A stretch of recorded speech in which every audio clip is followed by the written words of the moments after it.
جمال كنظرة عامة يعني قبل ما ندخلوا للديتاي ديال لو ماتش، شنو اللي ما خدمش عند فريق الوداد الرياضي؟ كيفاش كتشوف النتيجة ديال الهزيمة في أولى مباريات دوري المجموعات؟ هزيمة يعني مفاجئة جدا يعني بالنسبة للفريق الوداد، مع منافس مغمور، منافس في العمر ديالو يعني 9 سنوات يعني باش تأسس، فريق يعني بدون خبرة، كيستطيع انه ياخذ 3 نقاط امام يعني فريق الوداد. فماشي غير مفاجئه وانما صادمه ايضا بالنسبه للفريق الوداد. الوداد لم يقدم يعني ما يشفع له بتحقيق نتيجه الفوز يعني، حتى من الوقيته اللي كان كيقلب على الهدف يعني واحد نفس ما كانت كره طوال كره عرضيين، ما كان امر غير مفهوم يعني. ما كيشوف هذا الفريق البوتسواني انه يعني هذيك هي نقاط القوه ديالو، انه متكتل ونفس الموال، نفس الكرات العرضيه بنفس الروتين بنفس الملل، وبالتالي يعني كانت هزيمه يعني صادمه بالنسبه للوداد في بدايه المشوار. هذه مده كنظن الوداد ما نهزش في الملعب ديالو. اخر هزيمه على ما اعتقد كانت امام الاهلي في 2016 اذا ما خانتنيش الذاكره، كانت في الرباط في دور المجموعات، وانا ذاك الاهلي ما استفدوش كاع من ذاك الانتصار، لانه كان ما دازوش الدور يعني النصف النهائي انذاك في دوري ابطال يعني افريقيا. ف يعني هزيمه ناقص خطر يعني، خاصها تدفع يعني كل المكونات ديال فريق الوداد لاعاده ترتيب يعني الاوراق. كاين اللي كيتكلم على الانتدابات، صحيح الوداد خاصو الانتدابات يعني في المرحله المقبله باش انه يعزز الصفوف ديالو، لا في خط الهجوم لا في خط الوسط يعني، باش انه يكون فريق قوي. ولكن بهاد اللاعبين خاصك تهزم هذا الفريق البوتسواني بهذه المجموعه اللي وصلت نهائي ديال السوبر ليغ الافريقي، كان خاصك تهزم بسهوله يعني الفريق البوتسواني. شي حاجه ما هياش يعني باش انه الفريق يكون بهذاك الرتابه وبهذاك الاداء اللي كان سيء. اكثر من ذلك حتى التصريحات ديال العميد الفريق جبران حتى هو مشى في نفس السياق، قال لك انه درس وانه هزيمه جات ربما في وقتها باش تفيق اللاعبين انهم المكونات ديال الوداد انهم يوضعوا رجلهم يعني في الارض. شنو بالك سي محمد الروحلي؟ مازال نعطيك كلمه كذلك الفتاح. لا مازال غنهضروا على هذا الماتش في الشوط الثاني. لا واش بالفعل ان الفريق عانى على المستوى غرور ديال اللاعبين. انا شفت التصريحات اللي كانت خصوصا ديال عادل رمزي كيقول بان اللاعبين ما خدوش الامور بجديه. ربما حيت لعبوا سوبر كوب وصلوا لمرحله متقدمه وكان ممكن انه ولكن هادشي خسر. هذا الفرق بين اللاعب هاوي واللاعب يعني محترف، هو هدف السلوك ديالو في التعامل مع كل مقابلات بوضعيات ديالها. وبالتالي الا كان فعلا ان عدم خوض مباراه بجديه مطلوبه فهذا مشكل صراحه. ويرجع كذلك الاداره ديال الفريق والطاقم التقني اساسا واللاعبين الاساسيين داخل الفريق اللي كتعتبروا مرجعيين. وبالتالي قلت بان غير مقبول تماما ان فريق الوداد اللي القيمه ديالو بتجربته بحضوره. انت شنو بالك؟ انت بالك الغرور بكل صراحه؟ لقاش الوداد شدات كره زعما خلقات كان عدم التوفيق كذلك. وي وكان الحارس ديال الفريق اش مازال رجعوا للتصريح ديال عادل رمزي. لا الحارس كان عنده واحد النسبه ديال التوفيق كبيره ديال جالاكسي. صحيح. ثانيا ملاحظه بان بعض الاخطاء اللي كدار كتكرر. بالاضافه كان حمود ماشي مقبول ماشي ديالو ان بهذيك الطريقه فيها شويه فعلا استهتار بان على المستوى الواجبات التقنيه. ولكن مازال غنرجع لهاد النقطه ديال الحمود، حقاش بان لي بان مباراه ثانيه مع سانداوز نفس الخطا وسرغات كذلك. علاش هذيك الاخطاء كتكرر في وسط الميدان بهذاك الشكل؟ ولكن كاين شفت واحد التحامل على حمود ما عرفتش تم بعد الرجل واحد ما يتقبل النتيجه. ولكن خطا جا ما كانش علاش قلت بانه هو ماشي ديالو. عنده امكانيات كبيره، لاعب للمستقبل، ولكن ترتكب هذا الخطا كيوقع. ولكن هذاك خطر ادى الى الخساره.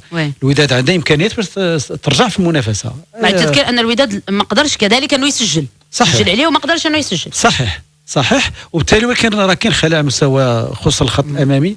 كاين مشكل اللي كنتمنى ان فريق الوداد يركب عليه ويدير واحد التعاقدات اللي كتخلي اعاده توازن الفريق، لان الفريق الان المفروض انه هو يبذل مجهود كبير باش يرجع في المنافسه على مستوى دور المجموعات. مع التذكير ان السنوات الاخيره الوداد كتخسر الماتش ديال الاول. ماشي اول مره كتكون عندها واحد الوضعيه يعني صعبه وكترجع. ونتمنى بان يداركوا هذا النقص هذا. فتاح العلاوي، نظره عامه قبل ما ندخلوا كل ما هو تقني في الماتش.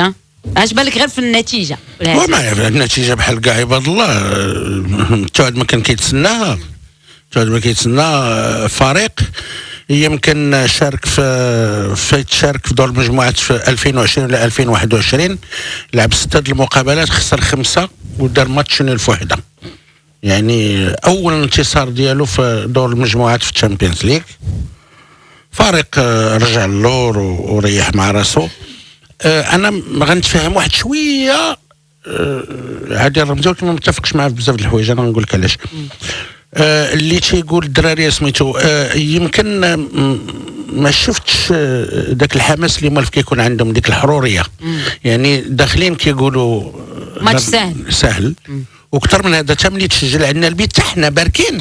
انا تسجل الهدف قلت غادي يربحوا بواحد 4-1 ولا 3-1 ولا شي حاجه بحال هكا. يمكن نفس الشيء قالوها هما، وهذا الشيء يمكن فين له، ولكن هذا الشيء ما كيمنعش ان عادل الرمزي خصو يحمي اللعابه ديالو، يعطيه هو ظهره. انا غنرجع لحيمود، متفقين دار فالطه، ولكن هذيك تتوقع في الكره، تتوقع. دونك ماشي غنعدموا هذا اللعاب هذا، راه بزاف. ما شفت شي حوايج انا في لي ريزو سوسيو ما فهمتهم. لا راه بزاف. لان نقول لكم واحد الحاجه، انا ما متفق، حيت غنمشي في الكره. نعم. ملي في الكره ملي كتبدل، ملي المدرب كيبدل في لاميطون في الفيستير ما كتطلعش ضربه للعاب بحال اون هوميلياسيون. وي بغيت كاع نبدلو، هو تيطلع ويدير واحد 5 دقائق ونبدلو. ملي كتخليه في الفيستير انا راه محتاجو من بعد. كي غندير تا ريكوبيري، يلا كي غندير تا ريكوبيري. انا نمشي معاك بعيد. دابا غدا الماتش ديال لي فار، واش الوداد محتاج ما محتاجش الحيمود ولا الشرقي البحري؟ بيان سور بغينا ولا كرهنا راه محتاج ليهم. ايوا كي غدير تردوهم. بالتالي هادو انا نتمنى ملي يكون موفي ريزولتا ما نسمعوش عادل الرمزي يقول الدراري يقول انا يعطي شويه ظهره باش لو غولاسيونيل مع اللعابه بحال هكا غيبداو يعطيو كثر. وغادي انا كندوير على داك العلاقه ما بين مدرب وما بين. با اون ديكلاراسيون اشو بالنسبه لك؟ سيتي با اون ديكلاراسيون اشو.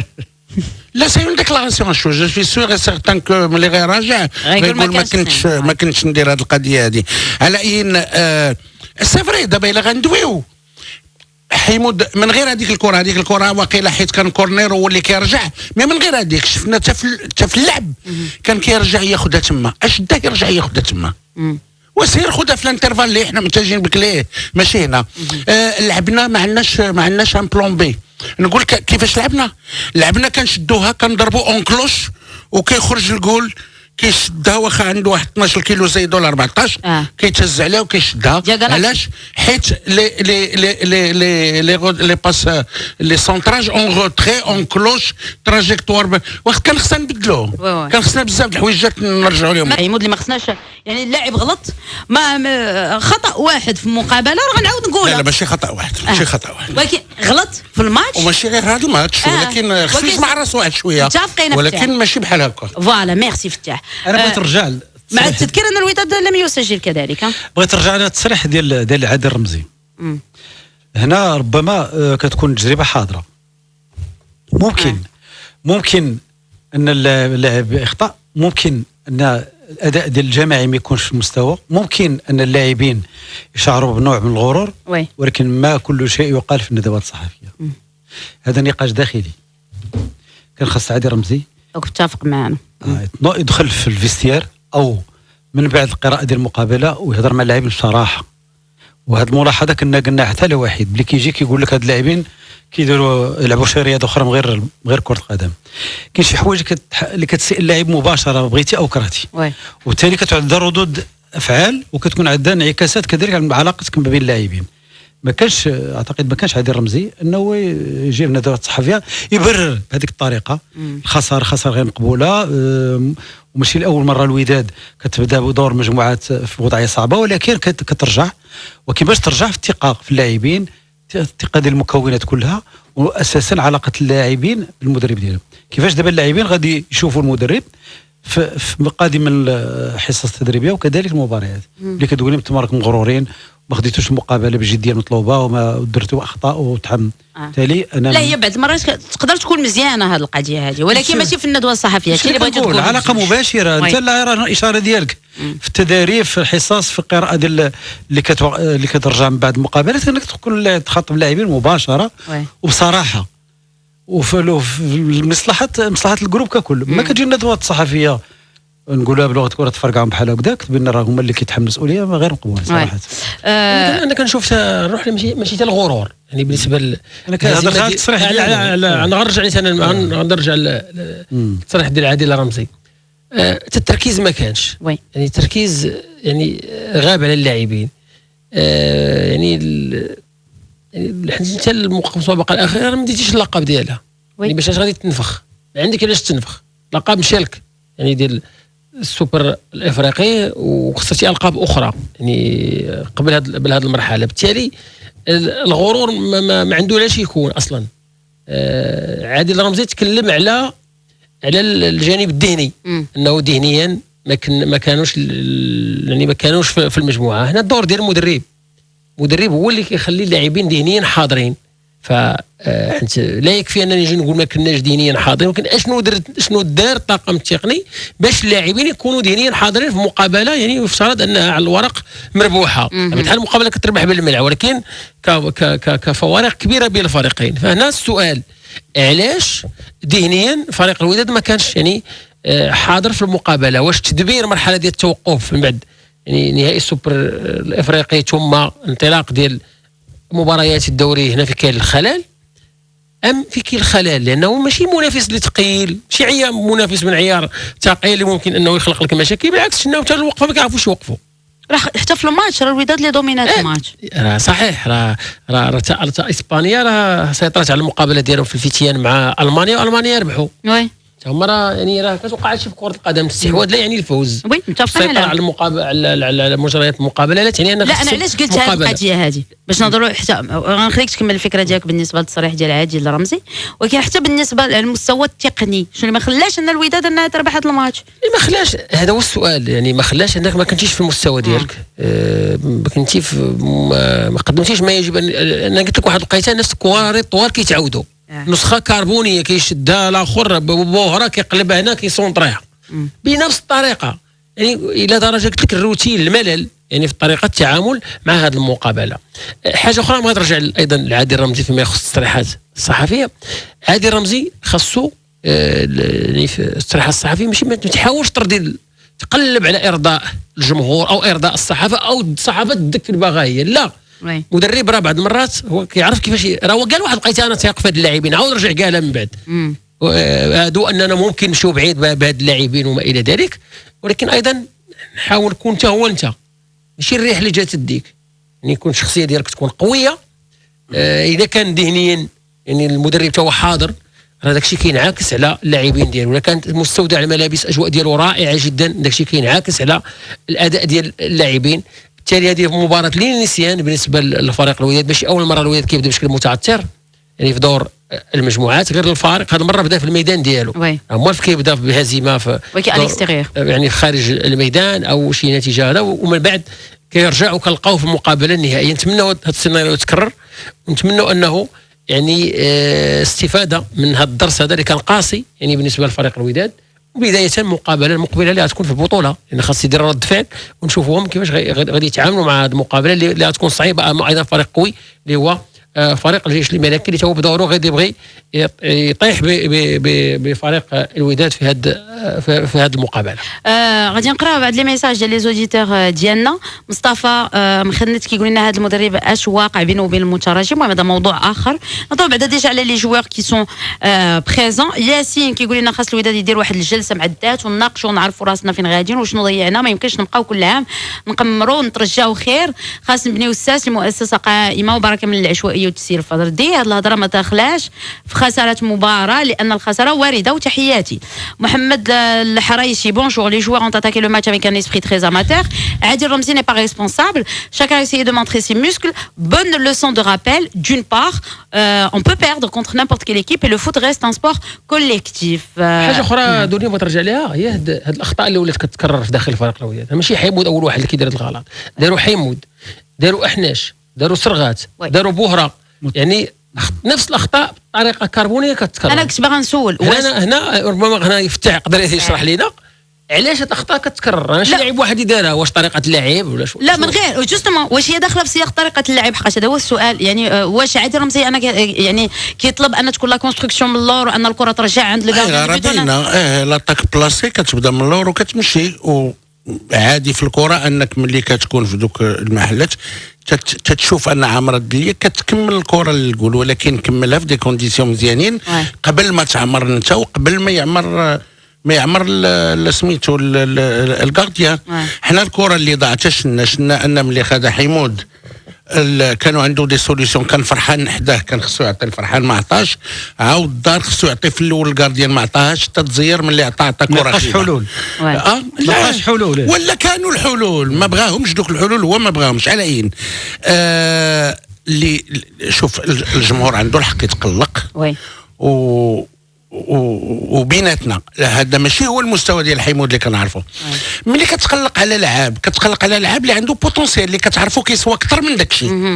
اما شي واحد اللي كتعرفو على قد الحاله راه غتقول هذاك الشيء اللي عطى الله، ولكن حمود فوم بلوس بوكو بلوس كو سا. داكشي علاش حنا كندويو عليه، ماشي على شي حاجه اخرى. ولكن دابا نرجعوا للمقابله الا بغيتي. شنو اللي خلى ان الوداد؟ انا غنقول لك رجعوا للمقابله راه حتى المدرب كيدير ان بلون او ان بلون بي. واش حنا البلان ديالنا ضد هذيك الفرقه هو نشدوها ونضربوا سانتراجون كلك ويخرج لها الجول؟ هادشي اللي شفنا. ما شفنا حتى حاجه اخرى. سيطرنا، شدينا واقيلا 80% الكره. ماشي واقيلا 80. ولكن راه ما كان حتى حاجه اللي انا بعدا في 10 دقائق الاخرى ما عرفتش شكون اللي ولا لاعب في الجنب وشكون اللي اون بوينت وشكون اللي الوسط وشكون تخربقوا داك الشيء ولا كل شيء غير غادي وصافي. كيكونوا مقابلات بحال هكا الفرقه ما كتكونش. كنظن شي نفتي كادري كمان ديال الوداد واخا، ولكن تير كادري عند الكارديان كره اللي عذبوه شويه اللي كان مشى ليها بيدو كان واقيلا بريمير ميطون. مقابله نساوها، ولكن راه خسر ردة الفعل فوسخو سيزير، لان الوداد كتسوى كثار من هادشي اللي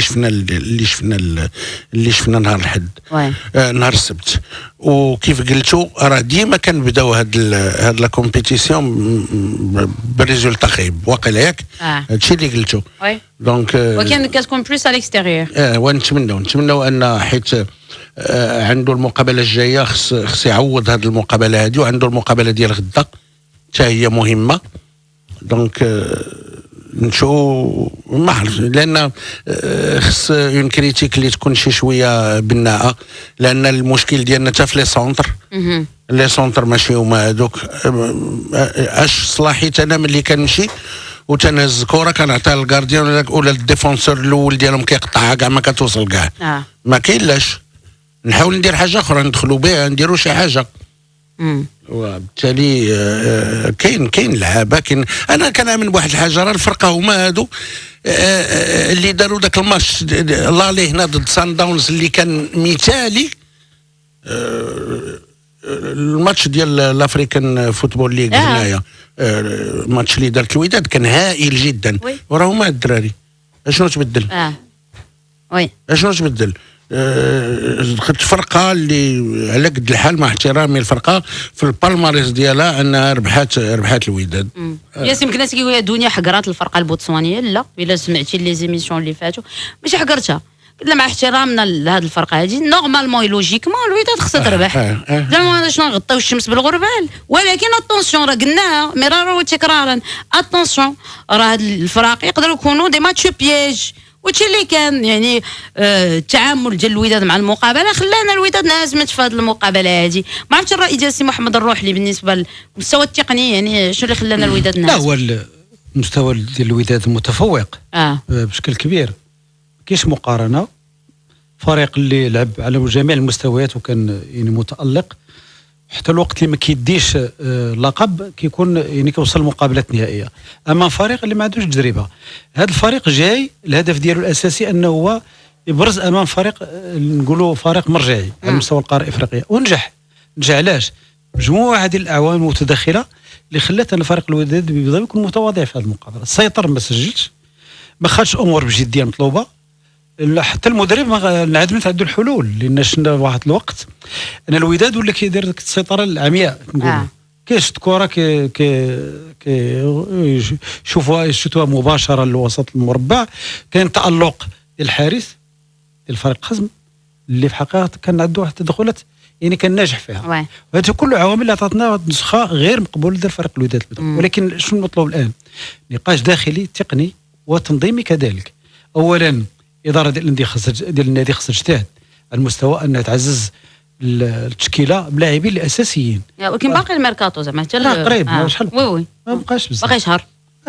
تكون لا شهر دنيا خص تكون حاسب امورك. لا راه السنه الجايه واقيلا يبداو ولا باقي ما كاينش ديسمبر. لو 3 ديسمبر قلت خص تكون حاسب امورك والاختيارات تكون مدروسه. ماشي هذا فريق كيلعب على اعلى مستوى، خاص انتدابات تكون ديجا يعني واقف عليها. اللاعبين اللي خصهم يمشيو واللاعبين اللي غادي تجد فيهم الثقه واللاعبين الجدد اللي خصهم تتعامل معاهم، خص الامور تكون حاسمه على المستوى الاداره ديال الفريق. ثانيا عادل الرمزي خصو يتعلم واحد القضيه، راه بدايه الطريق ونعرفوا بان عنده امكانيات بانه هو يكون مدرب مستقبل، ويتعلم كيفاش يحمي اللاعبين باش ما يفقش الثقه بينه وبين اللاعبين. انا لدرجه بان في الشارع كيسولونا واش اللاعبين بغاو يخوضوا بالمدرب. لا اعتقد بان هذه الفرضيه كاينه. هضروا على الوداد كمان كتشوف راه ولكن راه واخا الوداد راه كانوا بعض اللاعبين اللي هزوا رجل المدرب. معروف هذه القضيه بلا ما نهضروا عليها. وبالتالي قلت بان هذه الفرضيه ما كايناش. اللاعبين يتحملوا مسؤوليتهم، اللاعبين عندهم امكانيه كبيره، ولكن انا اللي خاص العلاقه بين اللاعب تكون يعني فيها الثقه كذلك. وي شوف في ظرف شحال دابا في ظرف 10 ايام اسبوع سبحان الله العظيم كيفاش تبدلات الامور عاديه. كلشي كان فرحان بالاداء والنتائج ديال الوداد. جاو جوج ديال المباريات، المقابلات ديال الاياب ديال الافريكان فوتبول ليغ، المقابله الاولى في دوري المجموعات، وسبحان الله يعني كنشوف لي ميساج هذه كره عادي. قلت غير بان هذا النقاش الداخلي خصو يكون بين اللاعبين والمدرب، لان خص اللاعبين يبقاو يثقوا في المدرب بانه كيفكر بمصلحتهم اكثر بمصلحه الفريق، ماشي في اي لحظه إلا كان الإخفاق أنني نتهرب مسؤولية بهذه الطريقة. بغيتي تجيب شي إضافة جمال بالنسبة للماتش ديال الوداد؟ الإضافة هي أنه كما قلت لك رد الفعل يكون سريع بالنسبة للفريق الوداد. اليوم خاص هذيك الروح ترجع، هذيك اللحمة يعني ترجع. قوة الشخصية ديال الطاقم التقني خاصها تبان يعني بشكل إيجابي. العلاقة العائلية خاصها تبان أكثر يعني في المرحلة المقبلة، لأنه هذا الوداد الفريق اللي عودنا دائما انه يلعب يعني ادوار متقدمه جدا في دوري ابطال افريقيا. نتمنى تكون هذه سحابه صيف عابره هذه الهزيمه امام جالاكسي، وان الفريق يرجع اكثر قوه ويحجز البطاقه ديال التاهل. حتى حاجه ما تحسن مع ثلاثه المنافسين يعني راه ما تعادلوا سيمبا مع اسيك، وانا مأكد ان الوداد يربحوا جالاكسي في بوتسوانا في مقابله ديال الاياب. مازال ان شاء الله كاينين مباريات، باقي 5 الماتشات بالنسبه لفريق الوداد. ولكن هذا بور كومبونسي هذا الجاي ديال لاسيك اللي خصو يتربح. هو اللي مهم اكزاكتومون اللي غادي يكون الاسبوع المقبل. راه يدو في الخوف ما كنطلق مع بن شيخاو. اكزاكتومون من بعد سيمبا ادوميسيل في مراكش نهار 9 سبتمبر 9 ديسمبر ان شاء الله في مدينه مراكش. احنا غادي